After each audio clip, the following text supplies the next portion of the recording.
La parole est à Monsieur Max Mathiazin. Merci, Monsieur le Président.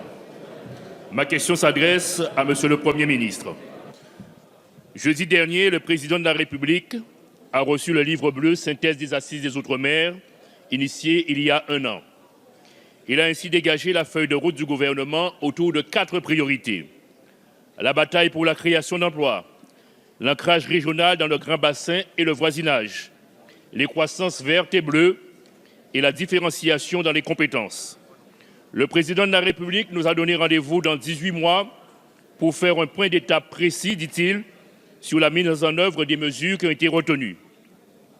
Monsieur le Premier ministre, pouvez-vous nous assurer qu'il ne s'agit pas là d'une façon de nous faire patienter, une fois de plus, tout en reconduisant un budget à l'identique? Car le projet de loi des finances pour 2019 devra faire face non seulement aux remises à niveau économique, mais également aux différentes crises qui se sont multipliées ces derniers mois dans nos Outre-mer. Pour ne parler que de la Guadeloupe, nous avons connu depuis 1 an 2 ouragans, l'incendie du CHU, la pénurie d'eau, la contamination des sols par le chlordécone et l'échouage massif d'algues brunes qui dégagent de l'hydrogène sulfuré et de l'ammoniac.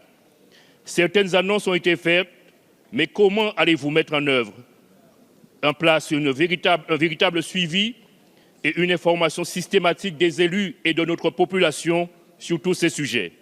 Et en ce qui concerne les sargasses, selon les données scientifiques, il faudrait évacuer les riverains sur une bande de 300 mètres. Et ça, Monsieur le ministre, je pense que vous en êtes informé à partir du rivage pour les protéger. Je rappelle que le principe de précaution est inscrit dans le bloc de constitutionnalité à son article 5. Quelles mesures allez-vous mettre en œuvre pour protéger les populations contre ces gaz toxiques? Je vous en remercie. Merci, Monsieur le député. La parole est à Monsieur Christophe Castaner, secrétaire d'État aux relations avec le Parlement. Merci, Monsieur le Président, Mesdames, Messieurs les députés.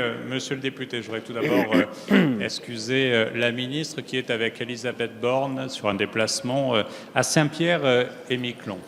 Vous avez, Monsieur le député, évoqué les assises. Je crois qu'elles ont été pour de très nombreux ultramarins l'occasion d'exprimer leurs aspirations pour l'avenir de leur territoire, mais aussi leur fierté de ces territoires dont on connaît les fragilités, mais on sait aussi les potentiels, les capacités à créer, à inventer au plus près du territoire, à innover. Il est important que l'État puisse y apporter des réponses. Il est important, vous l'avez dit, que l'État ne déçoive pas. Tant ces territoires ont été habitués à avoir de belles promesses, mais hélas très peu de réalisations, ce qui a amené quelquefois le peuple de ce territoire, la population de ce territoire à se soulever et à exprimer sa colère.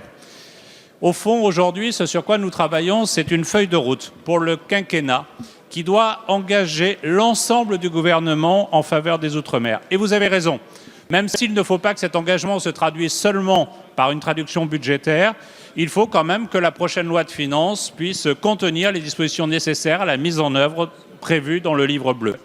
De nouveaux moyens pour l'investissement public ont été annoncés. Un fonds exceptionnel de 110 millions d'euros sera mis en place, contre 40 aujourd'hui. Ensuite, 700 millions d'euros en faveur de l'investissement dans les compétences seront aussi mobilisés, comme l'a annoncé la ministre du Travail. Nous porterons aussi une réforme ambitieuse des aides économiques, avec la prorogation jusqu'en 2025 des aides fiscales à l'investissement, avec aussi une meilleure lisibilité des dispositifs d'exonération de charges et des zones franches d'activité, et 400 millions d'euros sur le quinquennat, issus de la budgétisation à 100% de la dépense liée à la TVA non perçue récupérable, seront mobilisés. Vous évoquez aussi le fléau que constituent les sargasses, et je ne peux que confirmer ce que Nicolas Hulot a annoncé quand il s'est rendu sur place. 11 millions d'euros seront ainsi mobilisés, dont 5 pour l'acquisition de matériel nécessaire au ramassage des sargasses. Ce ne sont là que quelques exemples, car plus généralement, ce sont l'ensemble des départements ministériels qui seront mobilisés. Merci, Monsieur le ministre.